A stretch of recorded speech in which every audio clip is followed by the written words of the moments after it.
दोस्तों यूं तो हर देश की अपनी अलग खूबियां और खामियां होती हैं और हर देश अलग अलग कारणों की वजह से जाना जाता है, लेकिन जापान इकलौता ऐसा देश है जो कि इतनी सारी परेशानियों के बाद भी खुद को दुनिया का दूसरा सबसे डेवलप्ड नेशन साबित कर चुका है। क्योंकि दोस्तों जापान वैसे तो हमारे भारत के राज्य राजस्थान जितना ही बड़ा है, यानी कि अगर इसके टोटल एरिया की बात करें तो यह 3,77,975 किलोमीटर स्क्वायर की एरिया में फैला हुआ है और इसकी आबादी भी कुछ खास ज्यादा नहीं है, क्योंकि 2018 की एक रिपोर्ट के मुताबिक जापान की कुल आबादी 12 करोड़ 65 लाख के आसपास है। लेकिन इतनी कम आबादी होने के बावजूद भी यहाँ के लोग बिल्कुल हाईटेक जिंदगी जीते हैं। जी हाँ, जापान का जिंदगी जीने का तरीका हमारी जिंदगी जीने के तरीके से बहुत ही ज्यादा अलग है। अगर बाकी सारी चीजें किनारे करके बात की जाए जापान की समझदारी की, तो इसका अंदाजा आप इसी बात से लगा लीजिए कि जहाँ पूरी दुनिया आज महामारी के चलते अपने अपने घरों में रहने को मजबूर है, वहीं जापान में स्थिति बिल्कुल ही सामान्य है। और इसी वजह से जापान कोरोना वायरस से संक्रमित देशों की लिस्ट में 40वें स्थान के आसपास आता है। दरअसल अब तक जापान में 16,628 केसेस सामने तो आए हैं, लेकिन अपनी समझदारी से उन्होंने यह आंकड़ा बढ़ने नहीं दिया और 16,628 में से तो 13,612 केसेस रिकवर भी हो चुके हैं। और दोस्तों इसकी मुख्य वजह यह है कि जापान कोरोना वायरस के शुरू होने से पहले ही स्वच्छता और सोशल डिस्टेंसिंग जैसी चीजों को बढ़ावा देता है और वहां पर तो आम दिनों में ही मास्क लगाकर घर से बाहर जाना आम बात है।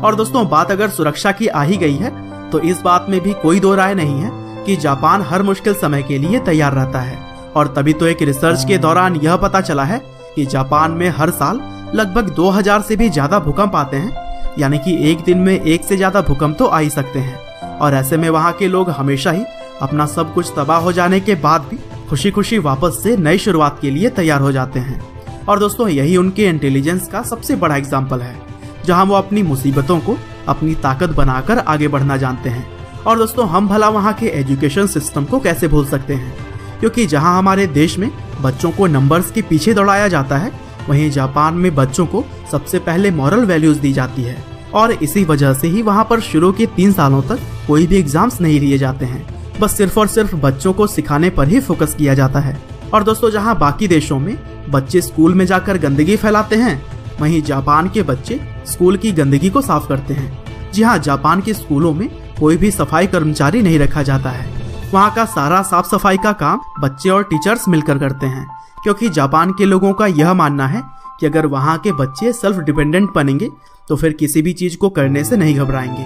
और दोस्तों सिर्फ स्कूल में ही नहीं बल्कि और बाकी जगहों पर भी आपको कोई भी गंदगी या फिर कूड़ा कबाड़ा देखने को नहीं मिलेगा, जिसकी सबसे बड़ी वजह यह है कि जापान के लोग वाकई में अपने स्कूल में सिखाई गई चीजों को अपनी जिंदगी में फॉलो करते हैं और कहीं पर भी गंदगी नहीं फैलाते, फिर चाहे वह लाखों की भीड़ से चलने वाली सड़कें हो या फिर सुनसान गलियां। और दोस्तों जापान में पोल्यूशन कम होने का एक और बड़ा कारण यह है कि वहाँ के लोग अपनी झूठी शान और शौकत दिखाने के लिए महंगी महंगी गाड़ियों का इस्तेमाल नहीं करते, बल्कि वो लोग बड़ी सादगी के साथ साइकिल पर सफर करने के लिए निकल जाया करते हैं, जिससे ना तो वहाँ पर पोल्यूशन बढ़ता है और वहाँ के लोग हमेशा फिट भी रहते हैं। और इन्हीं सभी कारणों की वजह से ही जापान में ऐसे लोग बहुत ही कम दिखाई देते हैं जिनका तोंद बाहर आया हो। और दोस्तों जापान के अंदर रिलैक्सेशन के भी कई सारे तरीके हैं, जिसमें कि ऑफिस के समय सोना एक बड़ा एग्जाम्पल है। यह दोस्तों आपने बिल्कुल सही सुना, ऑफिस में जाने के बाद आप जापान में सो भी सकते हैं और यह पूरी तरह से लीगल है।